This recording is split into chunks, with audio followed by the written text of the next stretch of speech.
Good evening to everyone. It's Christmas Day in 2019, and as we're winding down this day, I thought it might be a good idea for me on a Wednesday, my Wednesday words.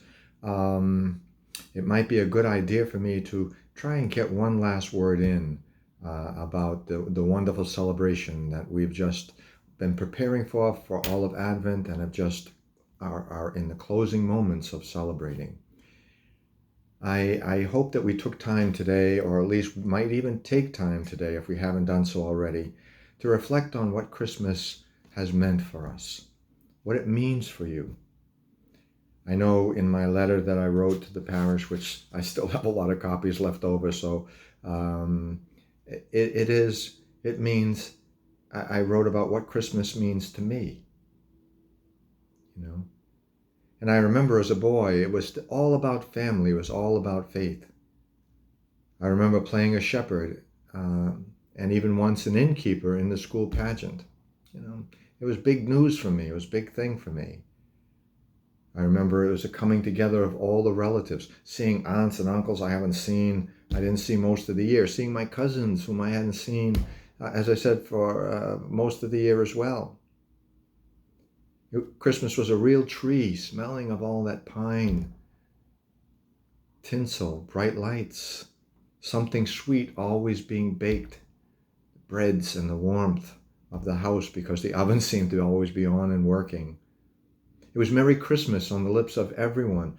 Strangers on the streets would greet each other. It was a smile, a kindness shown by everyone. It was Mom's meat pies or tokiers, which were just phenomenal. And I remember the excitement when the first meat pie would come out, our Christmas pie. It was midnight mass.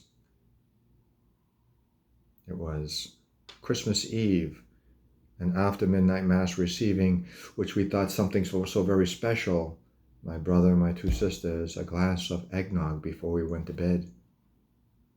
It was Christmas morning excitement and getting out of bed and anxious to be there, but not wanting to wake my parents, and yet hoping they were up early and trying to make a little bit of noise to wake them up so that we could begin the ritual of our giving and receiving and opening of gifts.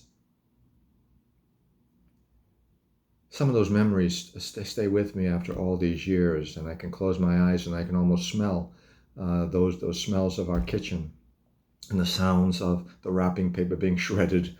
We weren't too gentle in unwrapping our presents at that time.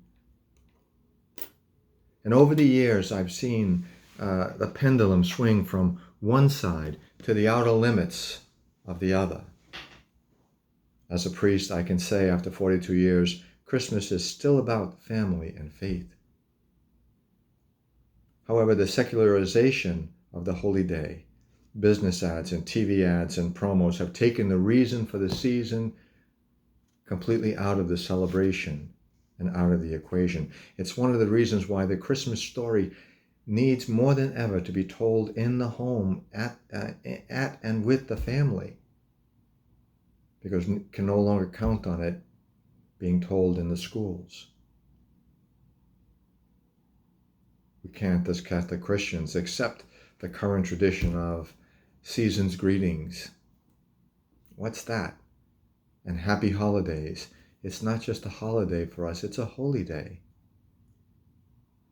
Christmas is about being loved by a God who couldn't stand to be distant from us and so gave us the gift of his only Son, Jesus, as a reminder of what is yet to come for all mankind. A forever in peace, in joy, in happiness, goodwill, and in love. I was thinking, wouldn't it be a novel idea if we, as Catholic Christians, maybe one time, maybe even if it was just one time, didn't give gifts to each other, but rather used our resources to do something for those less fortunate. And I don't mean a $15 gift card. I mean doing something that affects people's lives in a meaningful and significant way. Maybe helping out people in Haiti, the poor in Haiti, or maybe even the poor in our own neighborhood up in Chelsea Street, or maybe in our own street, or in our own neighborhood, people or a family who desperately needs attention and assistance. What a wonderful way to pass on the spirit of Christmas and what this season is all about. A reminder of how we are all connected as brothers and sisters, no matter what our faith, no matter what our what religion, what nationality, what color of skin, what cultural differences there might be. We are all brothers and sisters, all connected, one to the other, one obligated to assist each other.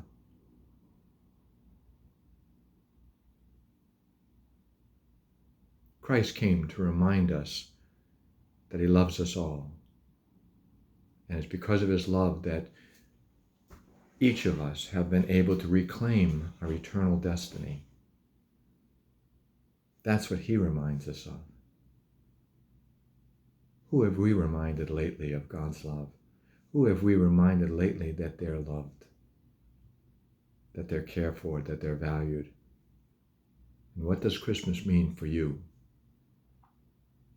I ask you to be assured of my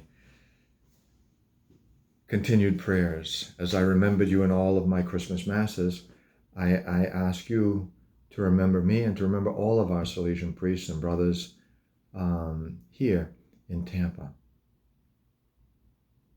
Don't forget to pray for our sick, our homebound, and those who depend on us for our spiritual and prayerful support.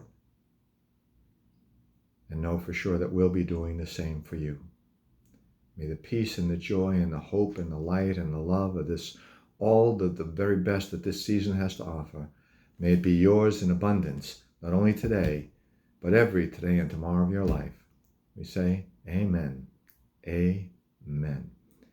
Mary, help of Christians, pray for you. Mary, help of Christians, pray for all of us. Okay? God bless you all and have a great Christmas, what's left of it, and a wonderful, outstanding New Year as well. We'll see you hopefully on the Feast of the Holy Family.